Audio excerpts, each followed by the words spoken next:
салому дуруди бепоён ба кулли мухлисони барномаи дар шабакаҳои иҷтимоӣ. Фирдавси хурсанд топ хабарҳои варзиширо мегӯяд. оғоз мекунем. ҳамаи интизориҳову шодиҳои бепоёни мухлисони Роналду дар Тоҷикистон барҳадар рафт ва Криштиану ба бозии охирини гурӯҳ ба душанбе наомад. мухлисон дар шабакаҳои иҷтимоӣ бо таассуф аз ин наомаданҳо сухан мегӯянд ва ҳатто шеъру шиор мебофанд. ман ба як чизи дигари мухлисони тоҷикистонӣ ҳайрон шудам. мо то ҳадде дигар бузург шудем ки андак-мандак ситораҳоро назарамон намегирад. Садио Мане, Талиска, Эмерик Лапорт, Брозовичи машҳурро футболбоз намешуморем. баъзеҳоро мегӯям ин шаб бозӣ намеравем, мегӯяд Роналду наомад, барои чӣ равам? охир барои истиқлол, барои футболи меҳан, барои дастгирии бачаҳои худамон биё. майлаш Роналду наомад, Садио Мане омад ку? Не да, Роналду биёяд майлаш дигар ин андак-мандакаш намешавад. хулас Криштиану бо иттилои сомонаи расмии худи бошгоҳи Алнаср ба баҳонаи осеби муқобили Персиполис гирифта ба бозӣ муқобили Истиқлол наомад ва баъзе расонаҳои дигари хориҷӣ менависанд ки Криштиану феълан бо як мушкилоти иқтисодии бузург дучор гардидааст ва аз ин хотир бозӣ бо Истиқлолро муҳим нашуморид. гап сари ҳамон мушкилоте меравад ки мақомотҳои судии ҷаҳонӣ Криштиануро ба хотири ҳамкорӣ бо як ташкилоти криптобиржае бо номи Binance гунаҳгор медонанд. ҳоло ин ташкилотро ҳамчун ниҳоди қаллобӣ ва ташкилоти мардумфиребӣ расман эълон карданд ва нисбати онҳо кофтукопҳои судӣ оғоз гардид. соли қабл вақте Криштиану ба дастаи Алнаср гузариш мекард, аз ҳамкорӣ бо Binance эълон намуд ва тавассути шабакаҳои маҷозӣ хизматрасониҳои ин ташкилотро тарғибу реклама мекард.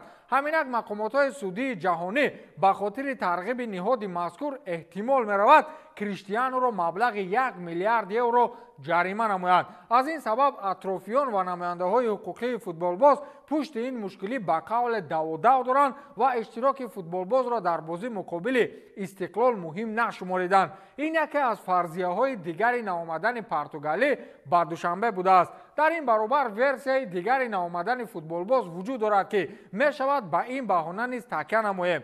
дастаи Алнаср аллакай ба марҳилаи плей-офф рафтани худро дар бозиҳои Лигаи Чемпионҳои Осиё кафолат додааст. яъне бурду бохт дар бозӣ муқобили Истиқлол барои Алнаср ҳеҷ аҳамияте надорад. аз ин рӯ барои бозиҳои ояндаи тимашон ки дар чемпионати Арабистони Саудӣ он қадар вазъи хуб надоранд, омадани Криштиануро як навъ таваккал донистанд. хулас даҳҳо баҳонаи дигаре вуҷуд дорад ки дастаи арабӣ нахост то Португалӣ ба дидори мухлисони пазмоншудаи тоҷикистониаш бирасад, вагарна як тоқӣ аз дасти акҳои Саъдии Ёвониву як даҳон ширинии тоҷикона аз дасти гулдухтаракони зебои душанбегӣ куҷои Роналдуро каму зиёд мекард?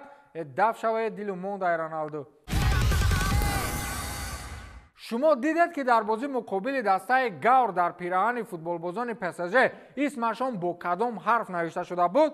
ҳамагон диданд ки исми ҳар футболбози дастаи парижӣ бо ҳуруфоти кореягӣ навишта шудааст ки ин таърихи аҷиб дорад ва барои дастаи мазкур дар таърихи башарият бори аввал аст ки чунин иттифоқ ба миён меояд. ин ҳамааш бо шарофати футболбози нави дастаи ПСЖ ликан ин мебошад ки тобистони ҳамин сол аз дастаи Малёрка ба ПСЖ гузариш кард. аз рӯи натиҷа ҳоло ликан ин дар ПСЖ он қадар омори хуб надорад, 2 голу 1 паси головар, вале аз ҷиҳати иқтисодӣ ин футболбоз ба дастаи парижӣ фоидаи калоне ворид намуд. ҳоло аз ҷиҳати фурӯши пираҳан ё худ футболкаҳои дастаи мазкур футболбози кореягӣ дар мавқеи дуюм баъди Мбаппе меистад. ҳатто оморҳо мегӯянд аз ҳисоби дархостҳои онлайнӣ ликан ин ҳатто аз Мбаппе пеш гузаштааст. зиёде аз харидорони пираҳани футболбози мазкур албатта ки аз Кореяи Ҷанубӣ мебошанд ва маҳз ба ҳамин хотир дастаи мазкур тасмим гирифт ки дар бозӣ муқобили Гавр исми ҳамаи футболбозон дар пушти пираҳан бо хати кореягӣ навишта шавад. ҳатто ҳамаи футболбозони дастаи ПСЖ дар утоқи либосибазкунӣ пираҳани худро бо ин ҳарфҳо акс гирифтанд ва бошгоҳи парижӣ дар сомонаи худ нашр намуд. дар Кореяи Ҷанубӣ гузариши ликан инро як рӯйдоди таърихӣ унвон медиҳанд ва бар он боваранд ки аз миёни кореягиҳо ин футболбоз шояд ба яке аз ситораҳои бузурги ҷаҳонӣ табдил ёбад. хулас ҳарфҳои кореягӣ дар бозии мазкур ба хотири тиҷорат будааст. با دیگو سیمیونه و ژوزه ماورینو بهترش دعوا نکنید میگویند. این با آن خاطر است که این دو نفر از شمار آن سرمربی‌هایی هستند که همیشه ژورنالیستان را به قول مات میکنند. بازی بارسلونا مقابل اتلتیکو واقعا پرجوش و خروش صورت گرفت. هر دوی دسته‌ها با شوق زیاد میخواستند پیروز شوند و از این رو بازیگران در صادرکنی قاعده ویرانکنی‌های بیشمار شرم نمیکردند. در هفته آخری داور خوسه ماریا سانچز با فوتبالبازان 9 کارت زرد نشان داد. در کنار میدان هم وضع متشنج بود. آنجا از برای شدتناکی خوی جوابگر بود، نفری که با رفتارهای پراحساس خویش به همگان معروف است. طبیعی است که او نیز از جانب سرداور در یک حالت مجازات گرفت. زمانی که داور به مربی کاتالونیا کارت زرد نشان میداد، دیگو سیمیونه در کنار آنها ایستاده شوخی‌آمیز گفته است که او را به حالش گذارید، این بچه دهانش را پوشیدن نمیتواند. داور طبق افاده قیافه خوی شوخی را نقض قبول نمود، ولی بر ضمن این با سخنان رهبر تیم مادریدی گوش نداد و همین طریق اسپانی پنجمین کارت زرد را در مسند مربیگی بارسا بالای سر دید. بالاخره نوبسته از مهربانی‌های سیمیونه نسبت خوی، بارسا حتی به اندازه یک خال هم با مادریدی‌ها رحم نکرد و به یگان گل و یگان خال و یگان مهمانداری ساز آنها را به خانه‌شان گسیل نمود.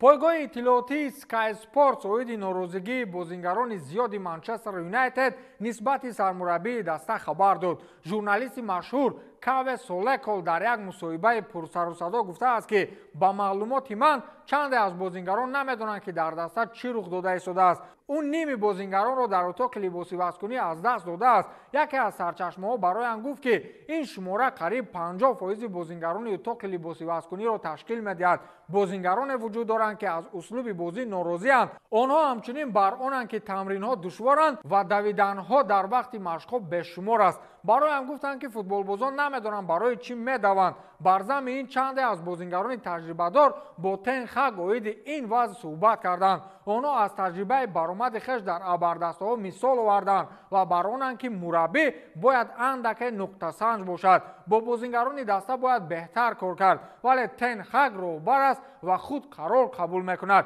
نهایت او طبق خواست دلش عمل مینماید. برای همچنین گفتند که چند از بازیگران برانند که مربی به نهایت پایبند پرینسیپ‌های خویش است و به حد به قالب‌ها داده شده است. بر ضمن این چند از فوتبالبازان از آن ناراضی‌اند که با جیدون سانچو چگونه مناسبت میکند. بیچاره سانچو با کودکان و در تنهایی تمرین میکند. الکی بسیاری‌ها بر آن اندیشه‌اند که مشکلات الکی از اندازه گذشته است. نفران ناراضی همه وقت هستند، ولی زمانی که دسته دچار باخت میشود شماره چنین نفران زیاد شدن میگیرد. قید کرده از ژورنالیست کاوه سولکول. خلاص گپ این که زمان تن خگ از رونالدو خلاصی یافت، این پیروزی برایش بزرگتر از پیروزی اتفاق شوروی در جنگ بزرگ وطنی بود، ولی بعدا فراموش کرد که با چنین رفتار الکی بی‌عقلانه‌اش پیش چشم مردم خودی کیها باز شوم شده و کدام روز خود بدون یگان تشکری از رهبریت جای کلان میگیرد. ژائو فلیکس اوید جشنگیری گل به دروازه اتلتیکو مادرید ابراز نظر کرد. ژائو فلیکس گفت که چرا گل به دروازه اتلتیکو را جشن گرفت. دیروز بارسلونا بر تیم مادریدی سیمیونه با حساب 1-0 با شرافت گل فلیکس که در صف بلاوگرانا طریق اجاره از اتلتیکو برآمد میکند ظفر یافت و ژورنالیست با او گفته است که تو خوشبختی، خیلی پیروزی مهم است. ما میدونستیم که این بازی چقدر مشکل خواهد بود، ولی مهمتر از همه به دست آوردن 3 گل بود و اکنون ما باید اوید ژیرونا اندیشه کنیم. آیا جشنگیری گل پیشکی در نقشه بود؟ با سوال داده از ژورنالیست. ژائو فلیکس در نوبت خود جواب داده است که عکس العمل من با گل ناگهانی بود. تو شدت بازی را احساس میکنی و جشنگیری چیز به مثال راحت بخشی از آن است که من تابستان از سر گذرانیدم. تنها نفرانی برایم نزدیک میدونند که من و اویلم چی را از سر گذراندیم، گفت نیمه‌مدگر پرتغالی. معنای گپش این که تابستان در تیم سیمیونه اظهار ناباوری و یا چی دشمنی دیگر نسبت او رخ داده است که وقتی گل به دروازه آنها با جشنگیری جنجال برانگیز چنین طور انتقام گرفت. از جانب دیگر این عملش توف کردن به نمکدان است، زیرا فلیکس عین حال بازیگر خود اتلتیکو بوده در صف نیلونوری ها در اجاره است. بعد چنین رفتار خوبترش دیگر به مادرید نرود. اگر نه این دست پرور بنفیکا و بازیگر اتلتیکو را انیق وضعیتش طول می شود. با همین تمام تا دیدار نوبتی خیر.